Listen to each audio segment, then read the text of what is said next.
I have never seen a 12-volt DC rooftop air conditioning unit like this one from Gidrox before, but I am incredibly excited to check this one out. Not only is this an air conditioner, but it can also be used as a dehumidifier or a heater, which is a lot of functionality packed into such a compact unit. We recently picked up a project travel trailer that needed some work, and one of the biggest issues being that the main living area vent was just that. A vent with no fan at all, and definitely no air conditioning. When Gidrox reached out to see if we wanted to check this unit out, you know I jumped at the chance as it seemed perfect for what we needed. First though, we need to get this unit unboxed and check out everything that it comes with. This is very well packed inside of its box, and it survived everything that UPS threw at it. Gidrox has used a clamshell of high-density foam to protect everything, and the first thing you are going to need to do is remove the top piece, which will get you access to the AC unit itself. To remove the unit from the box, you may want to get a second set of hands to help out.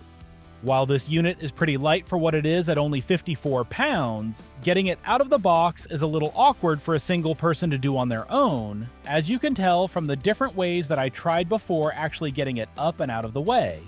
I did manage to get it picked up on my own though, and carefully set it on the couch for now. Underneath the unit, you can see the included power cable, along with the box of extras that has everything else that you are going to need to get the unit installed into your vehicle or camper. I went ahead and set the unit onto the table, just so we can get a look at it from the front, and then flip it up to see what the bottom side of it looks like. From this angle, you can see some of the hardware on the bottom that actually gets the cooling done on the outside unit, and at the top is the portion that will actually be facing into your conditioned space.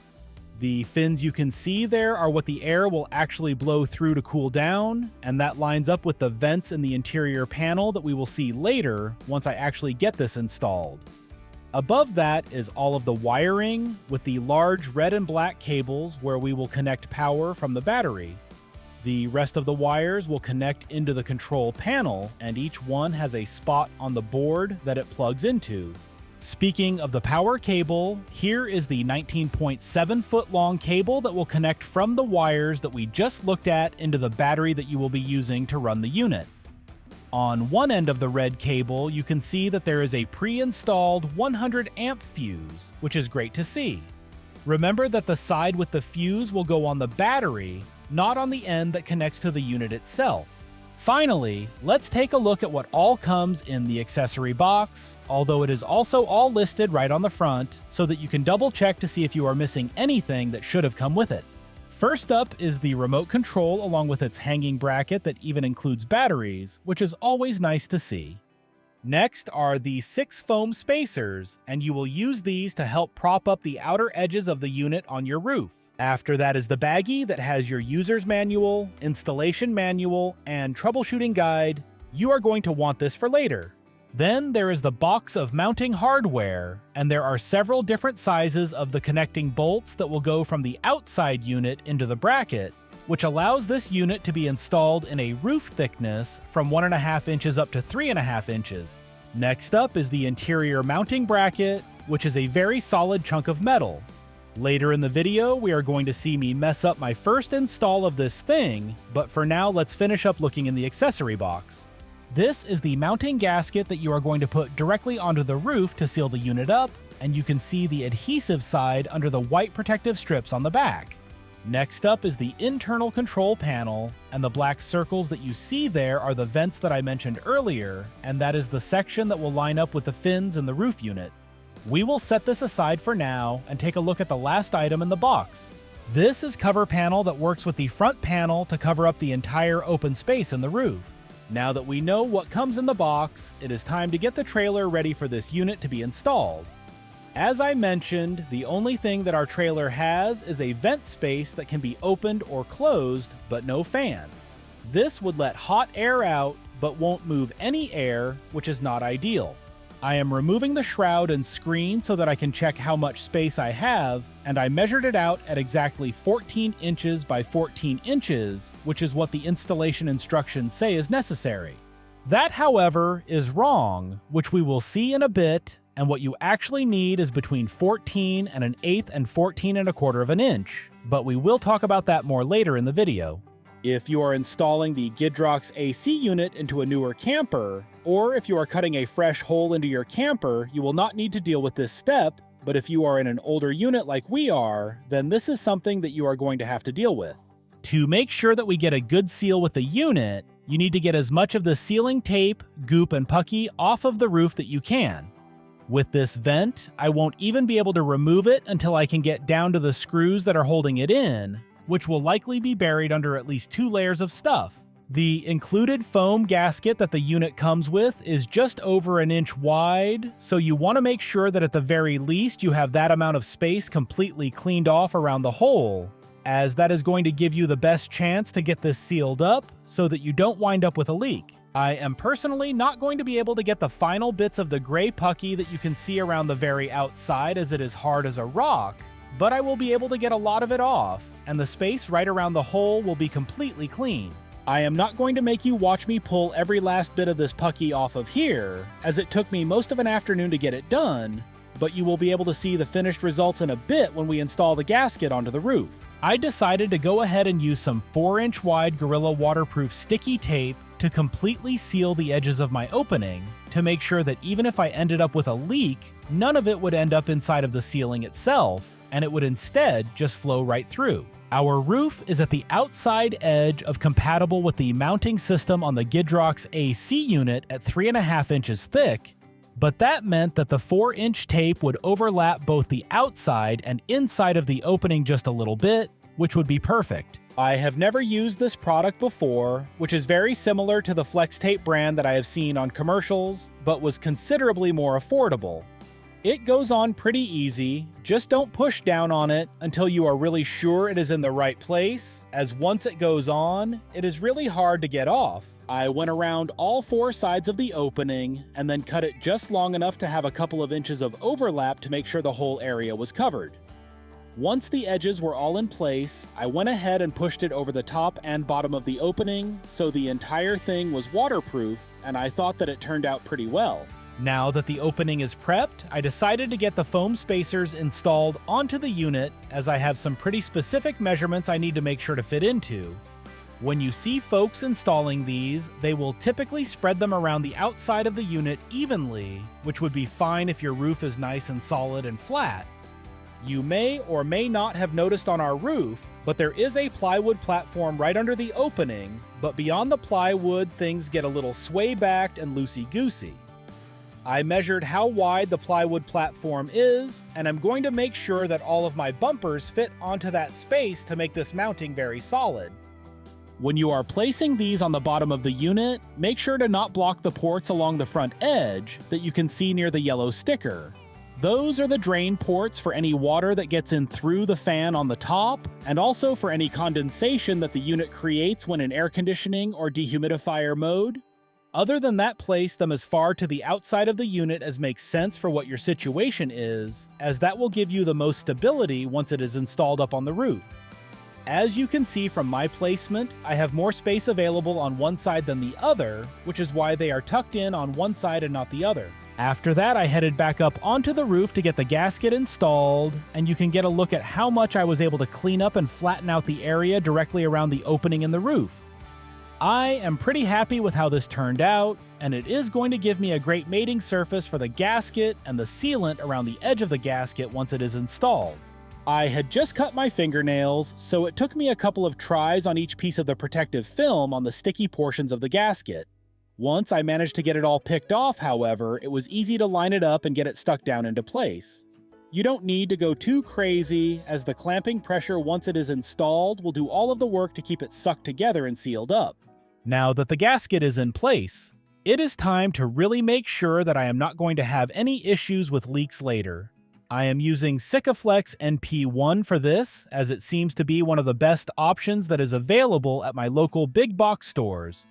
The instructions that come with the Gidrox unit say that you can just use the gasket and that sealant is optional, but with as old as my trailer is, there is no way that I would risk it, but your mileage may vary. I am going to go ahead and run 2 beads of sealant around the perimeter of the gasket, because I want to seal all of the way from the gasket out to the edges of the existing pucky that I was not able to remove.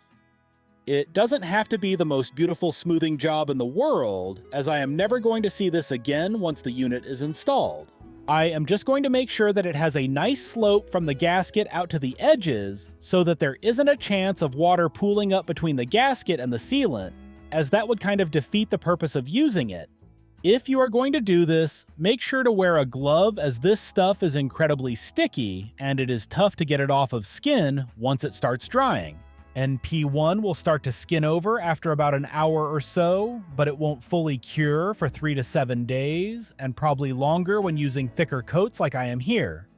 That is not a problem for me, as I am still working on the trailer and it won't be moving for at least several more weeks, but it is something to think of if you will be moving around directly after getting the unit installed. Now it is time for the fun part, carrying the unit up onto the roof of the trailer. I mentioned this earlier, but the roof unit portion only weighs 54 pounds, which may or may not be heavy for you, depending on your strength level. While I am able to carry it up the ladder on my own and set it into place, I am also fairly strong and not afraid of heights, so this was fairly easy for me. However, I did have a second ladder next to the one that I was climbing up on, so that if I needed to, I could stop and set the unit on that and rest. If you are going to attempt this, make sure that you are able to carry it on flat ground first, as it is a bit unwieldy. If you need help, make sure to get some, as having another set of hands would definitely make it easier, or using a truck bed or some scaffolding to get it up there without hurting yourself. I didn't get any footage of me placing it on the roof as I needed to get it set in place immediately, but I just kind of lined it up and laid it over carefully, and got it close enough on the first try that I was able to just set it there and do the final adjustments from the inside. Inside the trailer, just look at the 4 brass nuts that are on the bottom of the unit, and line those up with the 4 corners of the opening, as that is where the bolts will be coming down, and that should align everything pretty well. This whole install process had all been going smoothly up until this point, when I noticed that there was no way that my interior bracket was going to slide up into the hole. What I told myself was that it would be fine if I flipped the bracket over like this, as surely I could make it work. To make a long story short, no, you cannot make this work, and you can especially not make it work if your roof is so thick that you are at the outer limits of their installation instructions. This was at the end of the day though, and I just wanted to get it up into place, and it was simply a mistake that I am going to have to redo in the morning, once I have some time to sleep on the problem and figure out what to do. The next morning has arrived, and I know what I have to do to make this work. First up, I need to unbolt the bracket and get it pulled off of the ceiling. Once the bracket is out of the way, I need to remove the attachment bolts that I had initially used, which were the very longest ones that would have needed to be cut off. Once I have the bracket installed the right way, the next size down will actually work better, but that means getting these ones back out after having already snugged them down pretty well. You can also see where I tried cutting my waterproof tape out of the way for a little more clearance to see if that would work to fit the bracket up into the hole, but that wasn't enough, unfortunately. Now that the bolts are out of the way, it is time to make a mess and try to fix my problem.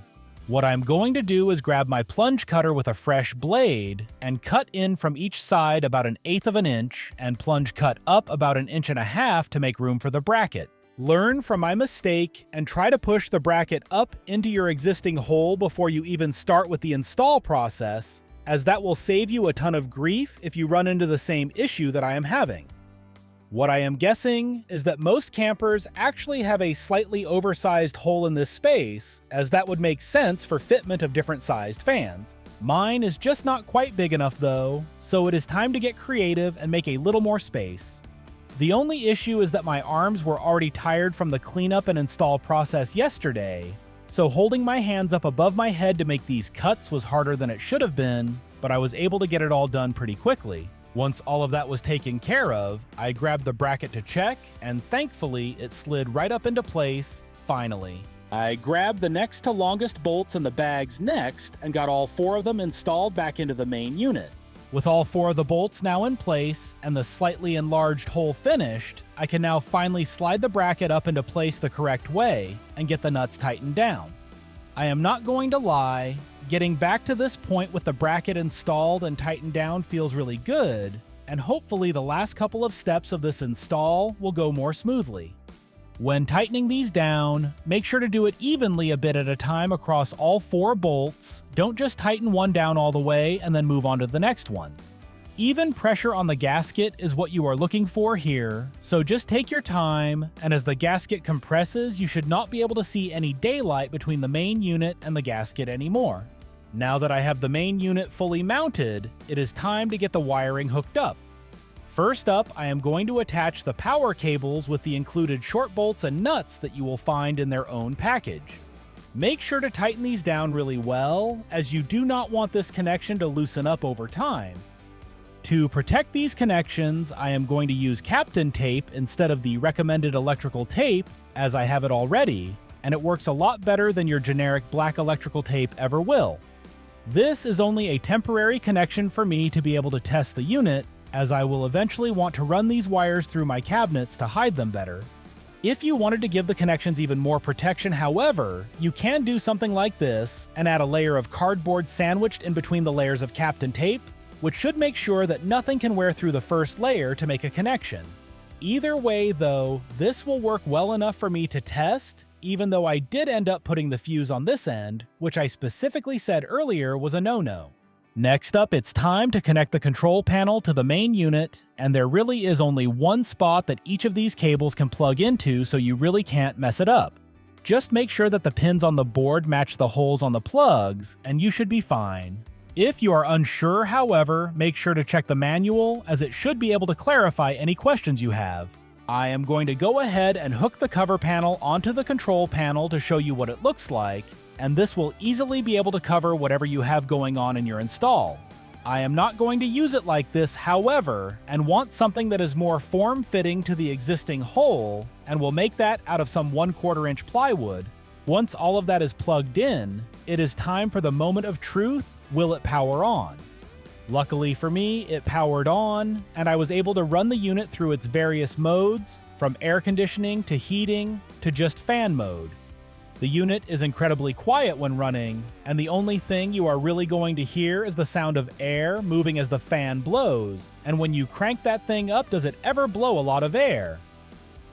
Now that I know it works, it is time to get the control panel attached to the main unit. Line up the 4 black circles on the control panel with the rectangular fins on the main unit, and the pieces will slide together into place. That should line up the 4 screw holes in the control panel with the 4 plastic posts sticking down from the main unit, which will allow you to get them connected.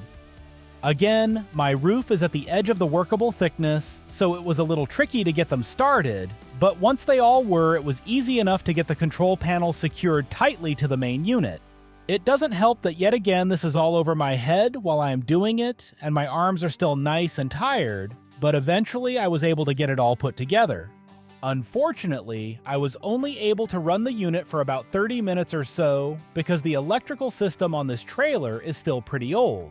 I have a single deep cycle lead acid battery, and the charger is only 30 amps, which means that it is just not able to keep up with the power draw that this unit wants.